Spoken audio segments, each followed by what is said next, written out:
Hello ছাত্ররা, আমি Subhadip sir. আজকের এই ভিডিওতে আমি ইলেকট্রিক ফোর্স অফ চার্জ এই রিলেটেড বিষয়কে ডিসকাস করব এবং এখানে আমরা কুলম্বস লকে অ্যাপ্লাই করে সিঙ্গেল চার্জ বা মাল্টিপল চার্জের জন্য অপর কোনো চার্জের ওপর কি ইলেকট্রিক ফোর্স হয় তার ক্যালকুলেশন করা শেখাবো।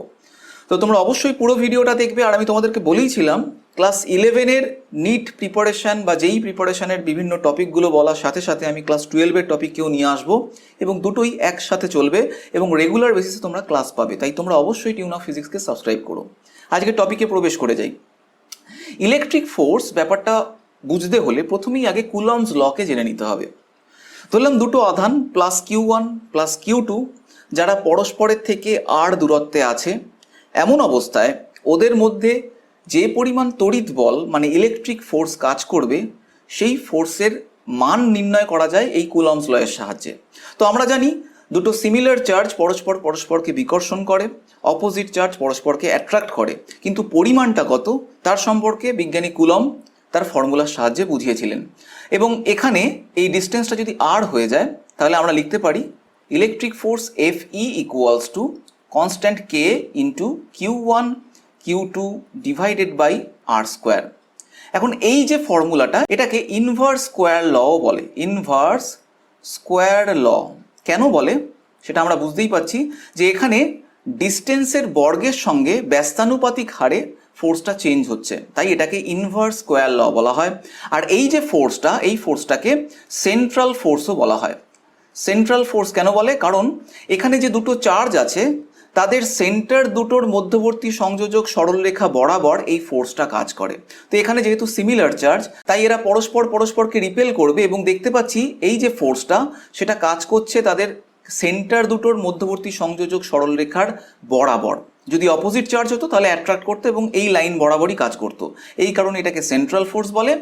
এবং এই যে ফোর্সের একটা কনস্ট্যান্ট আমি পেলাম কে, এই কনস্ট্যান্টটা একটু ডিফারেন্ট গ্র্যাভিটেশনের থেকে। আমরা এই ফর্মুলাটার সঙ্গে গ্র্যাভিটেশনাল ফর্মুলার অনেক সিমিলারিটি পাচ্ছি, যেখানে আমরা পড়েছিলাম gravitational force Fg is equals to capital G m1 m2 by r square. এটাও একটা ইনভার্স স্কোয়ার ল এবং এখানে যে ফোর্সটা এটাও একটা সেন্ট্রাল ফোর্স, কিন্তু তা সত্ত্বেও এই ফর্মুলার সঙ্গে এই ফর্মুলার একটা ডিফারেন্স হলো এই কে দিয়ে। এইখানে এই যে জি মহাকর্ষর ক্ষেত্রে এই জিটা যে কোনো মিডিয়াম বা যে কোনো জায়গায় মহাবিশ্বের যে কোনো স্থানে জিটা কনস্ট্যান্ট, কিন্তু এই কে কখনোই কনস্ট্যান্ট নয়। এটা আবার এই আধান দুটোর মধ্যেকার মাধ্যমের ওপর ডিপেন্ড করে ভ্যারি করে এবং এই কে এর মান লিখতে হয় 1/4 এপসাইলন নট। এই এপসাইলন নট মানে এই ভেতরে যে মাধ্যমটা আছে সেটাকে যদি আমি এয়ার ধরে নিই তাহলে ওই এয়ারের free space permittivity, free space permittivity এটার মানে কি আমি একটু পরেই বলছি। এটাই হলো এই এপসাইলন নট এবং এর একটা নির্দিষ্ট মান হয় এবং যা হয় 8.854 into 10⁻⁻12 coulomb square newton metre square. এখন এই ভ্যালুটা এয়ারের জন্য একটা নির্দিষ্ট। যদি এই মাধ্যমটা এয়ারের পরিবর্তে অন্য কিছু মাধ্যম হয়, ধরলাম আমি ওয়াটার আছে, তাহলে এক্ষেত্রে এই কনস্ট্যান্টের মান সেটা আর কিন্তু এপসাইলন নট লেখা যাবে না, সেই জায়গায় অন্য কোনো কনস্ট্যান্ট দিয়ে বলতে হবে এবং সেটাকে আমি লিখতে পারি এইভাবে 1/4 এপসাইলন ওয়াটার। এখন এই এপসাইলন ওয়াটারের আরেকটা আলাদা ভ্যালু হয়, কিন্তু আমরা এত ভ্যালু তো মনে রাখতে পারবো না। এই কারণে একটা সহজ পদ্ধতি হলো এটাকে আমরা এইভাবে লিখতে পারি 1/4 কে এপসাইলন নট। তাহলে এই epsilon water equals to K epsilon not, মানে এয়ারের যে ফ্রি স্পেস পারমিটিভিটি তার সঙ্গে একটা কনস্ট্যান্ট গুণ করলে ওয়াটারের ফ্রি স্পেস পারমিটিভিটি পাওয়া যায় এবং এই কনস্ট্যান্টটাকে বলা হয় epsilon water divided by epsilon naught এবং এটাকেই বলা হয় রিলেটিভ পারমিটিভিটি, রিলেটিভ পারমিটিভিটি, বা এটাকে আমরা die electric constant of water এটাও বলতে পারি। তাহলে এই কে এর মান, যেটা এক একটা মিডিয়ামের জন্য এক এক রকম, তা সত্ত্বেও পারমিটিভিটি মনে রাখার থেকে কে এর মান মনে রাখা অনেক বেশি সোজা। তাহলে কে এর মান কোনো একটা মিডিয়ামে জানলাম আর ফ্রি স্পেস পারমিটিভিটি সেটা তো আমরা জানি, সেই দুটোকে গুণ করে দিলেই আমরা যে কোনো মিডিয়ামের পারমিটিভিটি ক্যালকুলেশন করে নিতে পারবো এবং তার ফলে এই 1/4 কে এপসাইলন নট এটা পেয়ে যাব। এখন এই ফ্রি স্পেস পারমিটিভিটি সেটা যদি এয়ারের জন্য হয় তাহলে ওই 8.854 ইন্টু 10⁻⁻12 ওই কনস্ট্যান্টটা এখানে বসিয়ে দিলে এবং এই পাইয়ের ভ্যালুও বসালে আমরা এই কনস্ট্যান্টটার মান পেয়ে যাই 9 into 10⁹ newton metre square by coulomb square. আচ্ছা, এই ইউনিটগুলো কি করে আমি বলছি সেটা যদি বুঝতে চাও, একদম সহজ। যেটার ইউনিট আমি বার করতে চাইছি সেটাকে একদিকে রেখে বাকিগুলোকে অন্যদিকে নিয়ে যাও। যেমন এখানে কে, যার এককটা আমি বললাম newton metre square by coulomb square, তাহলে কেটাকে একদিকে রেখে বাকিগুলোকে অন্যদিকে নিয়ে গেলে সেটাই হয় FE into r square divided by Q1 into Q2। তাহলে newton metre square divided by coulomb square. এইভাবে আমি ইউনিটগুলো বলছি। তাহলে আমরা কুলমস ল কি তার সম্পর্কে বিস্তারিতভাবে বুঝলাম। এবার এটাও জানি যে কুলমস ল থেকে যে ফোর্স আমরা পেলাম সেটা ইলেকট্রিক ফোর্স, তাই ফোর্স কখনো তো স্কেলার হতে পারে না, কিন্তু আমরা এখানে যে ফর্মুলাটা দেখলাম সেটা স্কেলার ফর্মে পেলাম। তাহলে এর ভেক্টর ফর্মটা কি হয় সেটা আমাকে জেনে নিতে হবে। তাহলে তার জন্য এই স্ট্রাকচারটাকে আমি ভেক্টরিক্যালি বোঝাতে চাইছি। তার জন্য কি করলাম, আমি একটা 3 ডাইমেনশনাল কোঅর্ডিনেট সিস্টেম ড্র করে নিচ্ছি। তো এবার ধরলাম এই Q1 অরিজিন থেকে R1 ডিস্টেন্সে আছে এবং একই সময় Q2 আধানটা R2 ডিস্টেন্সে আছে। তাহলে এই অরিজিনের রেসপেক্টে এই দুটো পজিশনকে যদি আমি ভেক্টরিক্যালি বোঝাতাম তাহলে এদেরকে আমি R1 ও R2 দিয়ে বলতাম।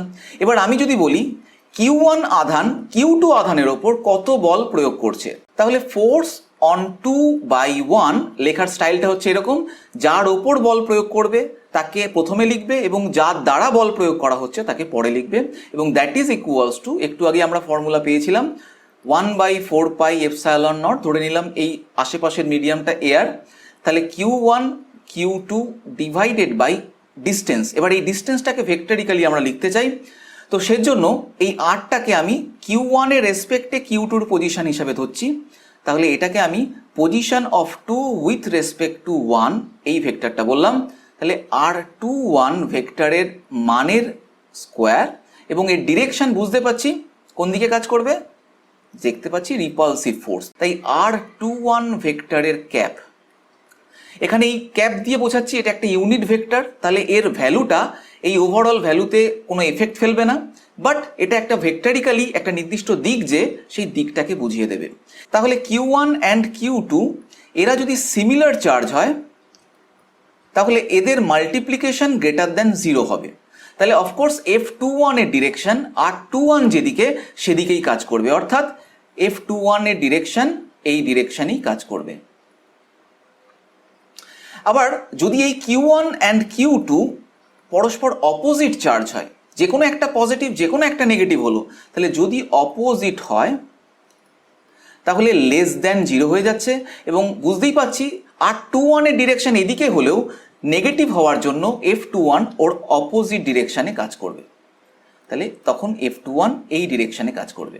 তাহলে এই চার্জের প্রকৃতির ওপর ডিপেন্ড করে এই F21 ফোর্সের ডিরেকশন হবে, বাট R21 ডিরেকশনটা সেটা কিন্তু অলওয়েজ একই ডিরেকশনে আছে, কারণ এটা আমি Q1 এর রেসপেক্টে Q2 এর পজিশন ভেক্টরকে বোঝাচ্ছি।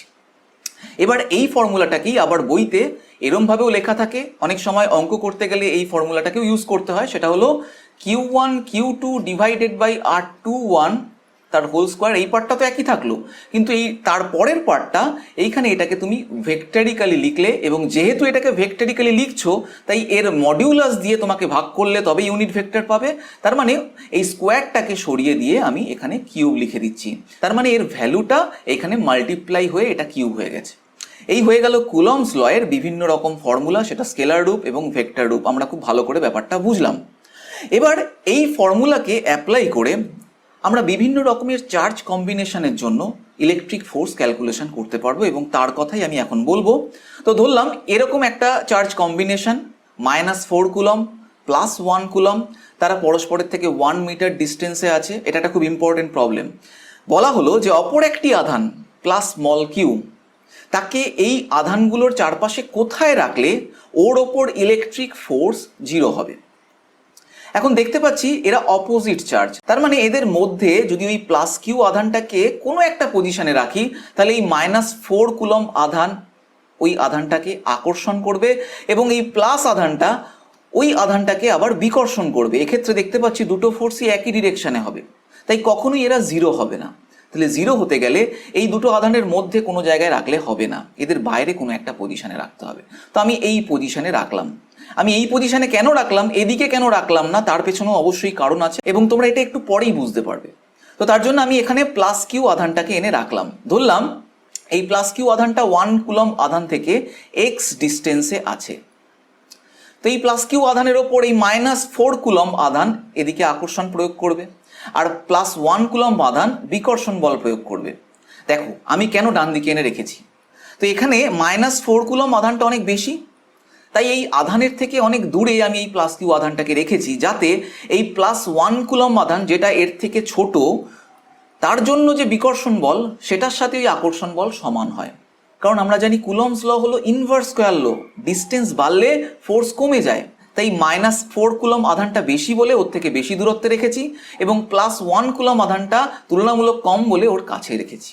চলো এবার আমরা যদি ক্যালকুলেশন করি, যেহেতু এই পয়েন্টে রেজাল্টেন্ট ফোর্স 0, তাই ইন্ডিভিজুয়াল আধানের জন্য ফোর্সের ফর্মুলা যদি আমরা লিখতাম, তো আমি 1/4πε ফর্মুলাটা লিখবো না। কেন লিখবো না বলো তো?